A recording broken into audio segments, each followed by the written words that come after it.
Բարև սիրելի բալիկներ, այսօր ձեզ համար կընթերցենք Հանս Քրիստիան Անդերսենի «Մատնաչափիկը» հեքիաթը։ Այն բոլորիս կողմից շատ սիրված հեքիաթ է, որը կարծում եմ սիրով կլսեք։ Մատնաչափիկը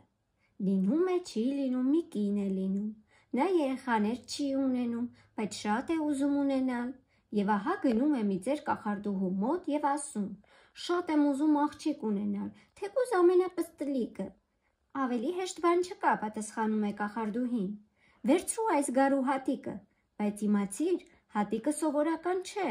նրանցից չէ, որ աճում են ձեր դաշտերում եւ հասունանում թռչուններին կեր դառնալու համար։ Վերցրու տնկիր ծաղկամանում, կտեսնես ինչ կլինի»։ «Շնորհակալ եմ», ասաց կինը եւ կախարդուհուն 12 պղնձադրամ տվեց։ Հետո նա գնաց տուն եւ գարու հատիկը տնկեց ծաղկամանում։ Հողի տակից երևացին երկու տերևիկները եւ նուրբ ցողունը, իսկ ցողունի վրա հայտնվեց մի մեծ հրաշալի ծաղիկ վարդակակաչի նման, բայց ծաղկի թերթիկները պինդ փակված էին, նա դեռ չէր բացվել։ «Ինչ սիրուն ծաղիկ է», ասաց կինը եւ համբուրեց գեղեցիկ գունեղ թերթիկները։ Նույն պահին ծաղկի մեջտեղում ինչ-որ բան չրխկաց եւ նա բացվեց։ Դա իսկապես մեծ վարդակակաչ էր, բայց նրա ծաղկաբաժակում նստած էր կենդանի աղջիկ։ Նա շատ փոքրիկ էր, մի մատնաչափ։ Դրա համար էլ նրա անունը դրեցին Մատնաչափիկ։ Մատնաչափիկի օրորոցը սարքեցին հունական ընկույզի ողորկած եւ փայլուն կեղևից։ Փետրաներկնակի փոխարեն մեջը մի քանի մանուշակ դրեցին, իսկ վերմակի փոխարեն վարդի թերթիկ։ Այս օրորոցում էր գիշերը քնում աղջիկը, իսկ ցերեկը խաղում էր սեղանի վրա։ Սեղանի մեջտեղում կինը ջրով լի խորը ափսե էր դրել, իսկ ափսեի եզրերը զարդարել էր ծաղիկներով։ Երկար ցողունները սուզվել էին ջրի մեջ, իսկ ծաղիկները թարմ ու բուրավետ էին մնում։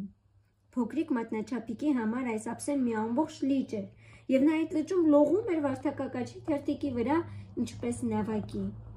Թիակներին փոխարինում էին ձի ու երկու սպիտակ մազեր։ Մատնաչափիկը օրերով զբոսնում էր իր հրաշալի նավակով, ափսեի մի կողմից մյուսն էր լողում եւ երգեր երգում։ Այնքան քնքուշ ձայն, որքան նրանն էր, ոչ ոք երբեք չէր լսել։ Մի անգամ գիշերը, երբ մատնաչափիկը քնած էր իր օրորոցում, բաց պատուհանից սենյակ մտավ մեծ պառավ դոդոշը, թաց եւ այլանդակ։ Լուսամուտագոգից նա թռավ սեղանի վրա եւ նայեց կեղևի մեջ, որտեղ վարդի թերթիկի տակ քնած էր մատնաչափիկը։ «Ինչ սիրուն է», ասաց պառավ դոդոշը։ «Լավ հարսնացու կլինի տղայիս համար»։ Նա ճանկեց ընկույզի կեղևը աղջկա հետ միասին եւ պատուհանից թռավ ցած այգի։ Այգու կողքով գետակն էր հոսում, իսկ նրա ափի տակ գաղջ ճահիճն էր։ Այստեղ ճահճային տեղմի մեջ էր ապրում պառավ դոդոշն իր տղայի հետ։ Տղան էլ էր թաց եւ այլանդակ, իսկ մայրը։ Կռ, կեկ, կռ, սա միայն կարողացավ ասել դոդոշի տղան, երբ ընկույզի կեղևի մեջ տեսավ փոքրիկ աղջկան։ «Սուս կաց, կարթնացնես հանկարծ, մեկ էլ տեսար, մեզնից փախավ», ասաց պառավ դոդոշը։ «Չէ՞ որ նա փետուրից էլ թեթև է։ Արի տանենք նրան գետի մեջտեղը եւ նստեցնենք ջրաշուշանի տերևի վրա։ Այս պստլիկի համար այն մի ամբողջ կղզի է, այնտեղից հաստատ ոչ մի կերպ չի փախչի, իսկ ես այդ ժամանակ երկուսիդ համար տեղմի մեջ մի հարմար բնակարան կսարքեմ»։ Գետում շատ ջրաշուշաններ էին աճում, նրանց լայն կանաչ տերևները լողում էին ջրի վրա։ Ամենամեծ տերևը ափից ամենահեռուն էր։ Դոդոշը լողալով մոտեցավ այդ տերևին եւ վրան դրեց ընկույզի կեղևը, որի մեջ քնած էր աղջիկը։ Ահ, ինչպես վախեցավ խեղճ մատնաչափիկը, երբ առավոտյան արթնացավ։ Եվ ինչպես կարող էր չվախենալ, նա բոլոր կողմերից շրջապատված էր ջրով, իսկ ափը հազիվ էր երևում հեռվում։ Մատնաչափիկն աչքերը ձեռքերով փակեց եւ դառը լաց եղավ, իսկ պառավ դոդոշը նստել էր տեղմի մեջ եւ զարդարում էր իր տունը եղեգով եւ դեղին ջրաշուշաններով։ Նա ուզում էր սիրաշահել հարսիկին։ Երբ ամեն ինչ պատրաստ էր, մայր դոդոշը իր գարշելի տղայի հետ լողաց տերևի մոտ, որի վրա նստած էր մատնաչափիկը, որպեսզի վերցնի նրա մահճակալիկը եւ տեղափոխի իր տուն։ Քաղցր ժպտալով պառավ դոդոշը ջրում խոնարհվեց աղջկա առջև եւ ասաց.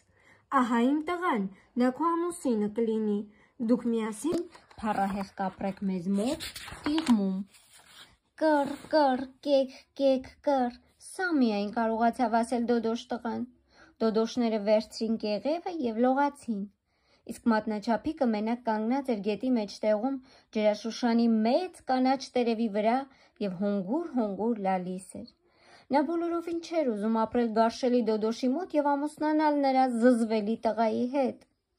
Փոքրիկ ձկնիկները, որոնք լողում էին ջրի տակ, լսեցին, ինչ ասաց պառավ Դոդոշը։ Այդ փեսացուին և նրա մորը նրանք առաջ էին տեսել։ Հիմա նրանք գլուխները ջրից հանեցին, որ տեսնեն հարսնացուին։ Իսկ թե ինչ եղավ հետո, կիմանաք շարունակությունը դիտելով հաջորդ տեսանյութում։ Իսկ այն բաց չթողնելու համար առաջարկում եմ սեղմել զանգակ կոճակը և բաժանորդագրվել իմ ալիքին։ Ցտեսություն։